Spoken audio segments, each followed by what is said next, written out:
Segundo a Comissão Nacional de Energia Nuclear, ela só não foi maior que a tragédia de Chernobyl na Ucrânia. Eu sou Lucas Estevão e há 33 anos o Brasil seria notícia em todo o mundo por protagonizar o maior acidente nuclear fora de uma usina.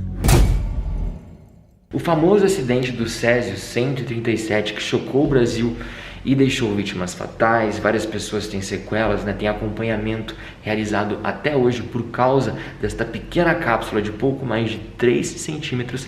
Esse acidente aconteceu aqui e ele começou mais precisamente no dia 13 de setembro de 1987, quando alguns catadores estavam numa abandonada clínica de radioterapia e encontraram uma máquina com uma pequena cápsula de Césio 137 dentro. Os dois homens, Wagner Pereira e Roberto Alves, retiraram a parte superior da máquina, que era uma unidade de radioterapia usada para tratamentos contra o câncer, e a levaram para casa em um carrinho de mão. Nesse dia, 13 de setembro de 1987, exatamente aqui, onde funcionava uma clínica de radioterapia, foi encontrado o equipamento. Os catadores viram e pensaram em vender a peça, afinal era super pesada, pesava mais do que 100 quilos. E quando que eles iriam imaginar o que tinha lá dentro? Os dois pegaram, carregaram a peça e foram até o ferro velho do seu Devair. E aí, viajantes, é bem aí que a história começa. Bem aqui, seu Devair realiza a compra da peça que mudaria o destino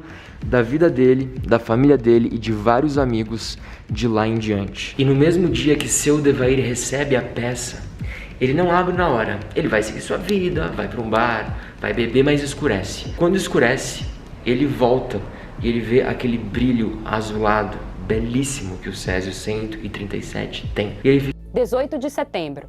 Ferreira entrou na garagem e notou um brilho azul emanando da cápsula. Achou bonito o que via e pensou que aquilo poderia ser um pó valioso, como uma pedra preciosa ou mesmo algo sobrenatural. Ele fica encantado. Afinal, ninguém nunca tinha visto isso. Quem tinha visto? Pouquíssimas pessoas tinham visto isso na vida. Eu, por exemplo, eu nunca vi um Césio 137, só por fotos, claramente. E ele é muito bonito. Então ele decide levar para sua casa e colocar em uma prateleira, em uma estante. Ele simplesmente deixou aquilo exposto por dias. Dias foram passando. A sua esposa, Marília Gabriela, teve alta exposição, assim como ele, e também a própria mãe dela. Mais ou menos 3 dias depois, elas vão parar no hospital, sem entender o que estava acontecendo. Elas queriam saber por que elas estavam se sentindo tão mal. 13 de setembro. Wagner teve vômitos, atribuindo-os ao fato de ter comido manga com coco. 14 de setembro. Wagner teve diarreia, tonturas e começou a ficar com uma das mãos inchadas. 15 de setembro.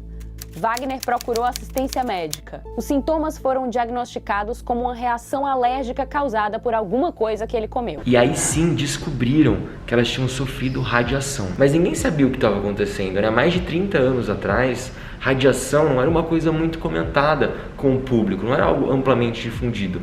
Hoje em dia a gente sabe, após tantos acidentes, a informação é muito fácil, a gente consegue encontrar no YouTube essas informações, mas antigamente era tudo muito limitado. 21 de setembro. Um amigo de Devair Ferreira o visitou e, com a ajuda de uma chave de fenda, extraiu alguns fragmentos do material raro, do tamanho de grãos de arroz, que se desintegravam facilmente e viravam pó. Ferreira distribuiu pedaços para a família. Houve vários casos de pessoas que esfregaram o pó radioativo sobre a pele, como faria com o brilho usado na época do carnaval. Sueli de Moraes, uma vizinha que também foi contaminada, contou à BBC o que aconteceu. Vamos ouvir a entrevista que ela deu a Thomas Papon. A Maria Gabriela pegou esse aparelho, que continha o Césio, e levou para a vigilância sanitária. Como não tinha ninguém na vigilância, ela deixou lá. Isso foi numa sexta-feira, dentro no saco. Deixou lá e quando foi na segunda-feira que o técnico veio. Esse aqui é um técnico com o medidor Geiger, é o mesmo medidor que eu usava em Chernobyl quando eu estava lá. Ele consegue medir a radiação, o nível de radiação do lugar. Pediram ao físico Walter Mendes Ferreira que examinasse o dispositivo. Ele pediu emprestado um detector de radiação de uma agência federal de prospecção de urânio e se dirigiu ao escritório de saúde. Quando eu cheguei à vigilância sanitária, aproximadamente uns 80 metros, aí eu não conseguia mais medir. E eu achei que o detetor estava com algum defeito. Eu retornei novamente à oficina da Nucleabras e pedi novamente a um geólogo-chefe, dizendo o seguinte para ele: eu quero um detetor que esteja calibrado e que esteja funcionando adequadamente. Ele disse o seguinte: acho que o senhor não sabe medir. Eu falei: sei medir sim. E ele pegou um novo certificado de calibração e eu voltei novamente. No mesmo ponto, ele deu a mesma coisa, ele saturava as medidas. Significava o seguinte: eu estava na presença de um campo de radiação muito forte, ou os dois detetores estavam equivocados. Mendes Ferreira conta que viu um bombeiro saindo do posto de saúde carregando o cilindro a fim de jogá-lo no rio. E ele ia saindo com esse cilindro e ele ia jogar no rio Capimbumba. Eu falei: pelo amor de Deus, não faça isso. Deixa eu verificar o que é primeiro, né? Evacuei a vigilância sanitária e perguntei aos dois veterinários que receberam esse cilindro: quem trouxe esse material aqui? Não, foi uma senhora do Ferro Velho aqui no centro da cidade. Fui até o Ferro Velho e nas proximidades do Ferro Velho já havia sinal de contaminação verificando todo lado. De todos os instrumentos já não conseguia medir, estava todo contaminado. A primeira pessoa a suspeitar que a cápsula com o pó brilhante estaria por trás disso foi Maria Gabriela Ferreira, mulher de Devaí, dona do Ferro Velho. Assim que foi constatado isso, várias medidas começaram a ser tomadas de forma imediata. E aqui a gente pode ver eles isolando a cápsula. A cápsula tinha pouco mais de 3 centímetros. É muito pequena, é muito doido a gente imaginar como algo tão pequeno pode causar um estrago tão grande. Aquela foi concretada por todos os lados, por cima, por baixo. E aqui a gente pode ver onde a gente está hoje, nesse exato lugar, que era a antiga vigilância sanitária, que se tornou a sede atual do Centro de Assistência aos Radioacidentados Leide Neves. E eu acredito que, assim como eu, você também deve ter se perguntado por qual razão o Césio 137 existiria dentro dessa máquina se ele faz tão mal. Na realidade, o Césio 137 ele é muito aplicado na medicina no tratamento contra o câncer. Em alguns pacientes, eles usam uma máquina de chumbo com césio dentro, onde uma pequena frestinha se abre para que o paciente receba doses controladas dessa radiação por um curto período de tempo. É assim que ele é usado em pacientes com câncer. Jamais ele deve ser ingerido, inalado ou mesmo tocado. E claro que assim que a notícia estourou na mídia, todo mundo ficou preocupado. Imagina só você morando em uma cidade onde o inimigo é literalmente invisível. Parece até uma realidade que a gente vive hoje, né? E naquela época, então, muita gente queria se testar. Então começou a formar-se filas e mais filas.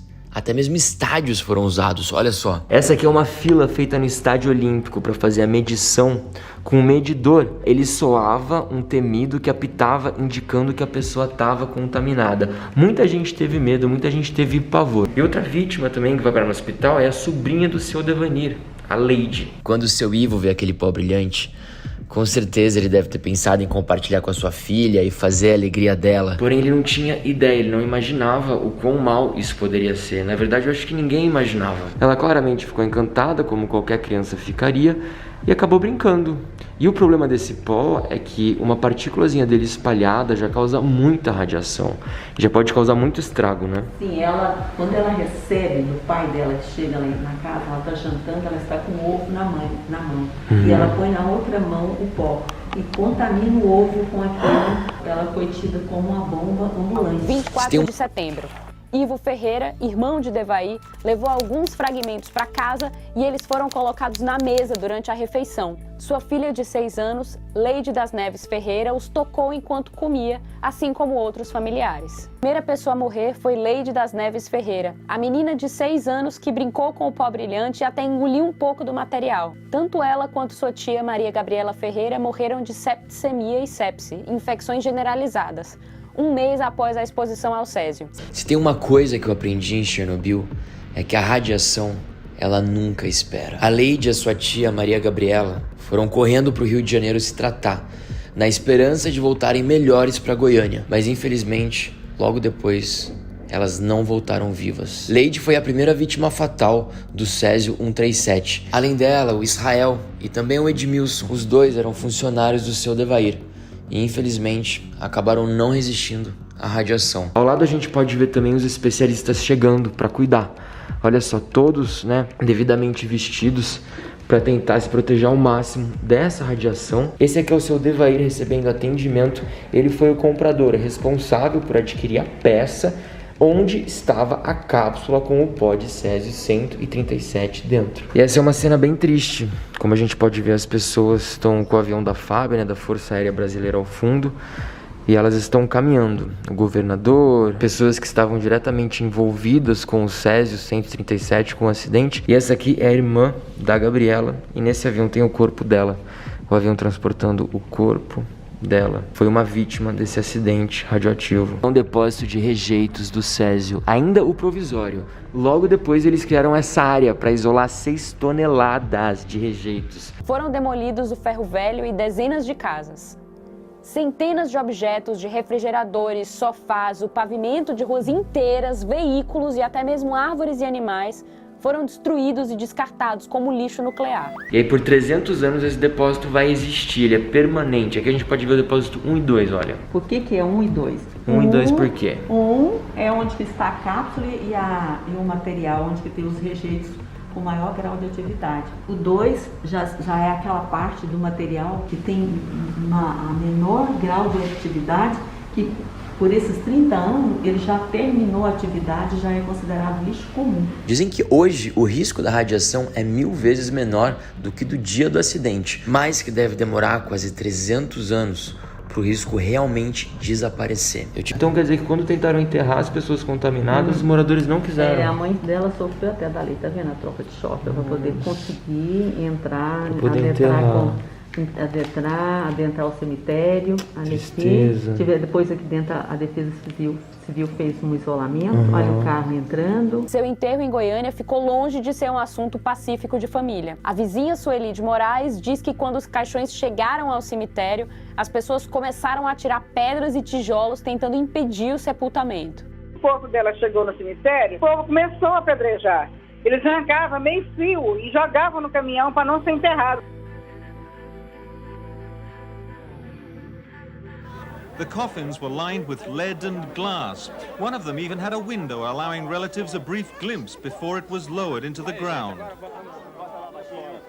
Despite the impressive display of concrete here, it's doing little to allay the fears of the townspeople. One of their fears is the very nature of this cemetery. It's surrounded by houses, there's a nearby milk factory, and there's a tendency here to dig up graves and reuse them. The question is, will this radioactive grave remain safe?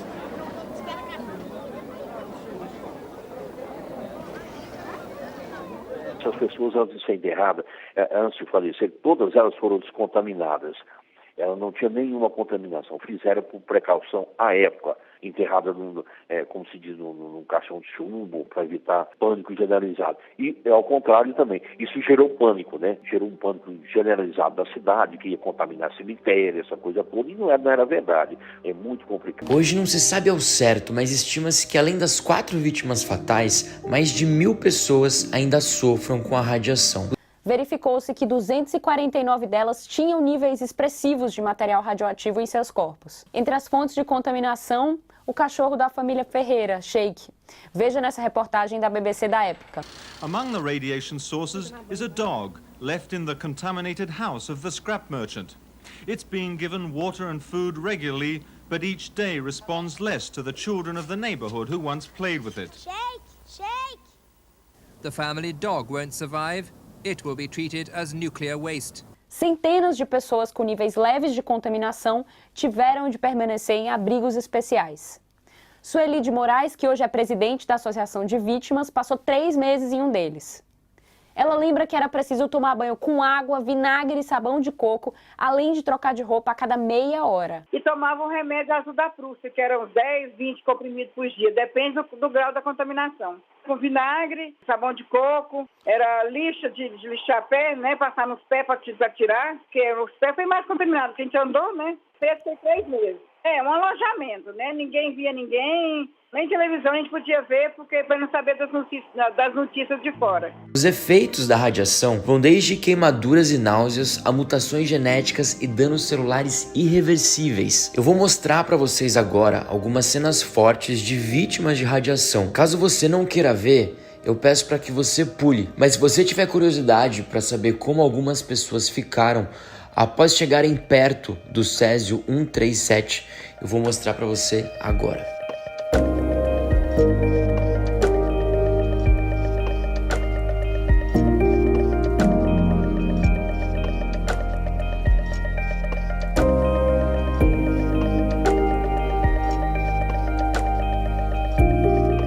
Tô sem palavras, é uma coisa que mudou a vida completamente de muita gente, mas sem dúvida a gente tem que refletir para que essas coisas não se repitam nunca. Em 1996, 5 pessoas ligadas à clínica que havia sido abandonada, a máquina de radioterapia, foram condenadas a 3 anos e 2 meses de prisão por homicídio. A pena foi reduzida depois a serviços comunitários. Como que algo usado para curar pessoas de uma forma pode ser tão destrutivo de outra? Sabe, viajantes, eu acho que nunca saberemos por que deixaram o Césio abandonado dentro daquela máquina e também nem por que coisas tão pequenas podem ser tão destrutivas. Mas tem uma coisa que a gente vai levar para sempre, são as marcas, as lições, as descobertas e as cicatrizes da dor que o maior desastre radioativo do chamado Brilho da Morte, pelo próprio Devair, deixou em Goiânia.